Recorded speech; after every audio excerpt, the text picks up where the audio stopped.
Sabi mo ate, pag hindi mo na kaya ha.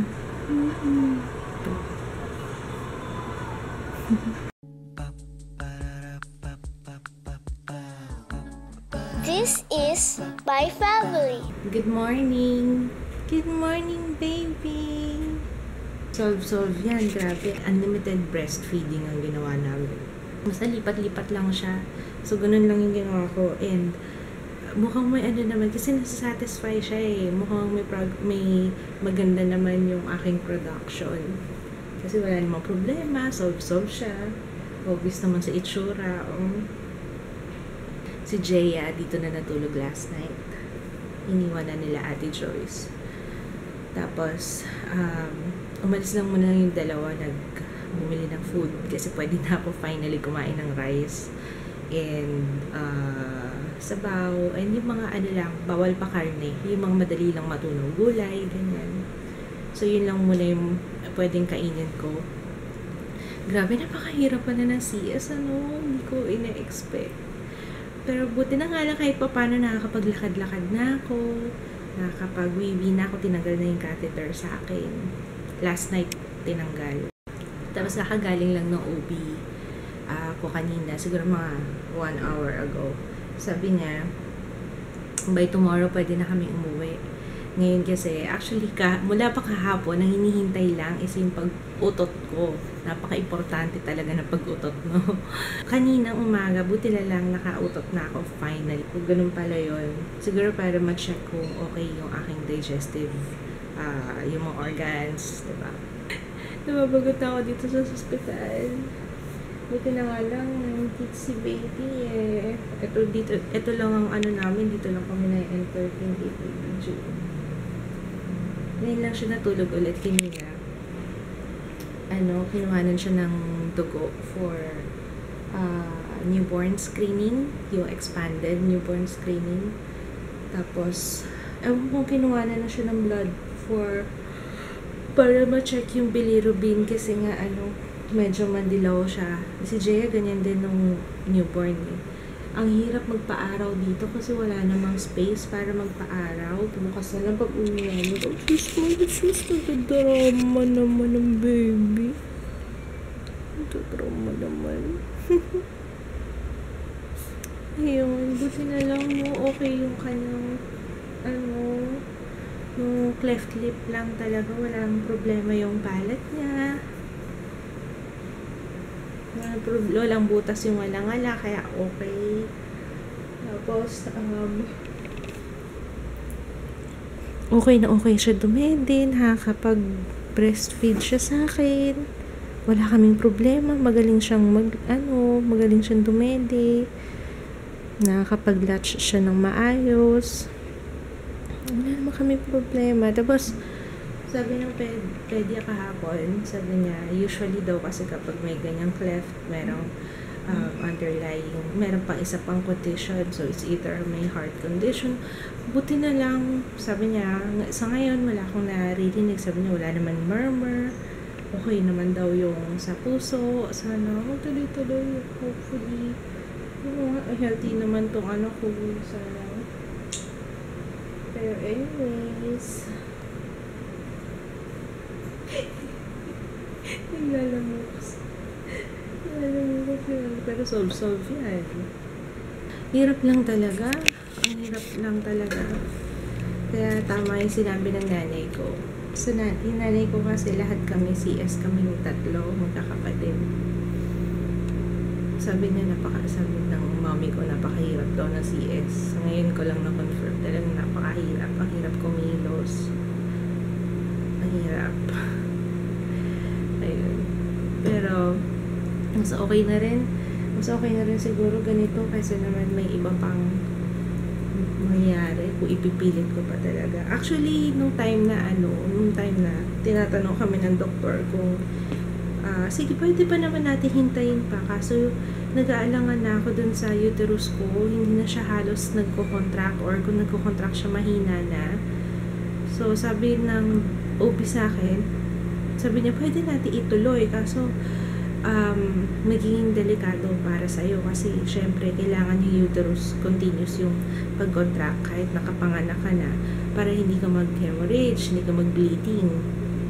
Kasi kung hindi na siya nagko-contract, prone ka mag-bleed, sabi ng doktor sa akin. Kaya sabi ko, tsaka yung heart rate ni June nagde-decelerate every time na nagko-contract, every time na nagpo-push na, nagde-decelerate yung heartbeat ni June. Kaya sabi ko, mukhang huwag na natin ipilit to. Kinausap ko na si Kit, sabi ko pa, sige na, kasi parang wala na rin ako ibubuga nun. Sabi ko, wala na akong ma-push. Alam niyo bang 8 cm, na-stuck na ako ng 7 cm ilang oras na, siguro 5 oras or more than. Tapos nag-progress naman siya, nag 8 cm. Nung basta nag-sweep na sila, may tinatawag silang sweep ganyan. Tapos nag 8 cm, na-stuck na naman sa 8 cm. Pero in-instruct na ako ng OB na mag-push every time may contraction para matulungan si June na bumaba. Kasi hindi na talaga siya bumaba. Hanggang -2 station na lang siya. So, dapat kasi, diba, nasa +1, +2 station. Pala, kaya siya hindi bumababa kasi yung coil, naka-cord coil siya. So, every time na pinupush namin na bumaba, kaya bumababa rin yung heart rate niya. Dahil nasasakal siya lalo. Kaya sabi ko, mabuti na lang hindi ko na rin pinilit, baka mapasama pa kay Ju. Ayun, I'm so happy nandito na si baby ko.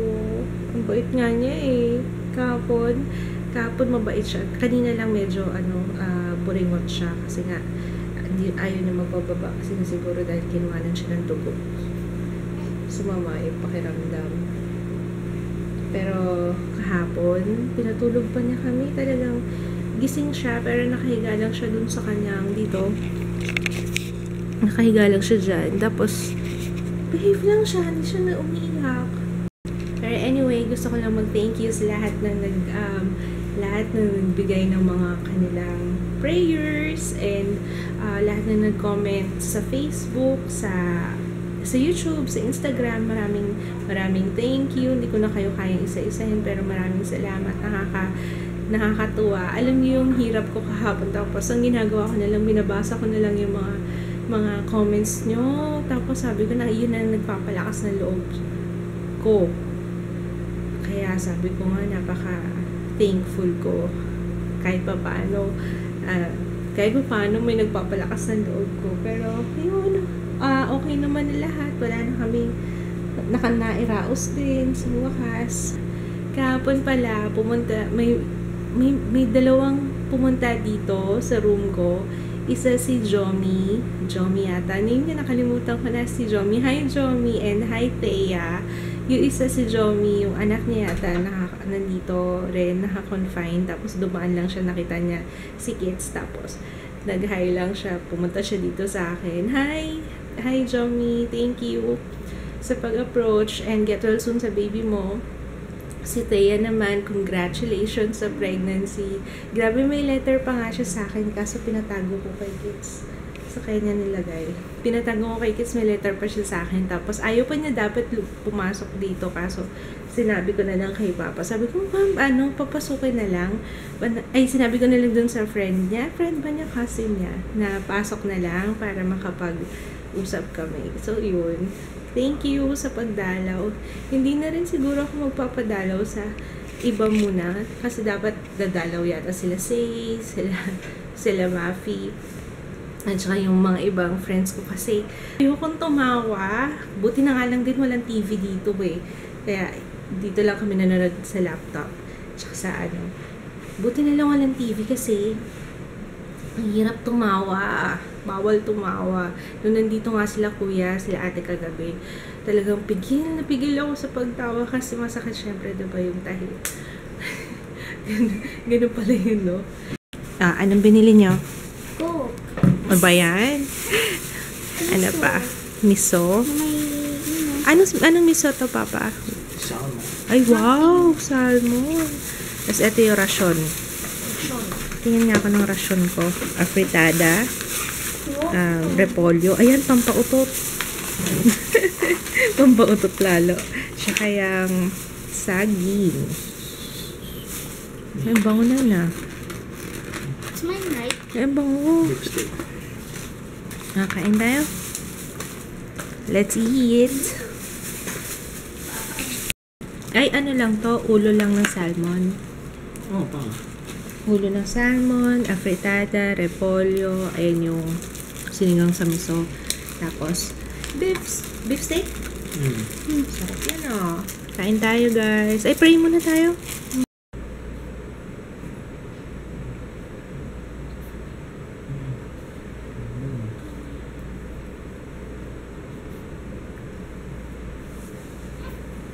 Ano nyo istorbohin? Istorbo kayo. Sabi mo ate pag hindi mo na kaya ha.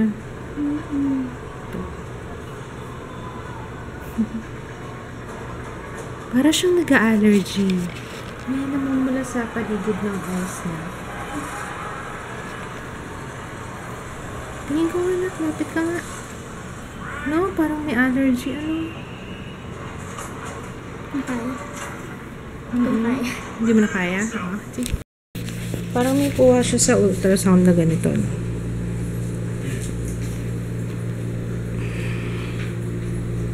May kuha siya sa ultrasound na ganito, diba?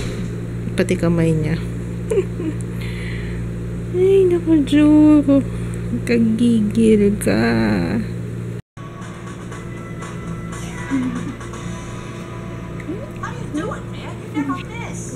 You're just overthinking it. I've seen you do bank shots I can't believe.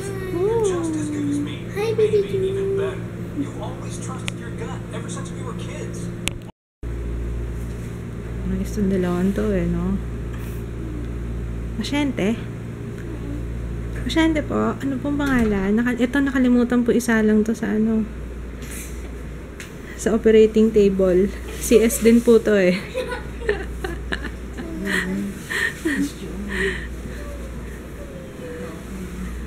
Oh, yung isura nito oh. Ayaw pa istorbo yan eh. Pogi. Dede ka na sa akin, Pogi. Ay, ayaw. Galit. Pinukulit ko kasi nga. Gusto kong magpa-dede. Na-engorge na yung aking ano.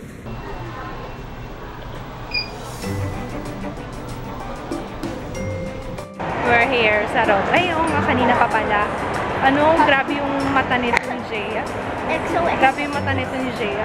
Dumoble. Pero hindi mo na pinrescribe ng doktor na doblehin yung ano, kasi mahirap daw kapag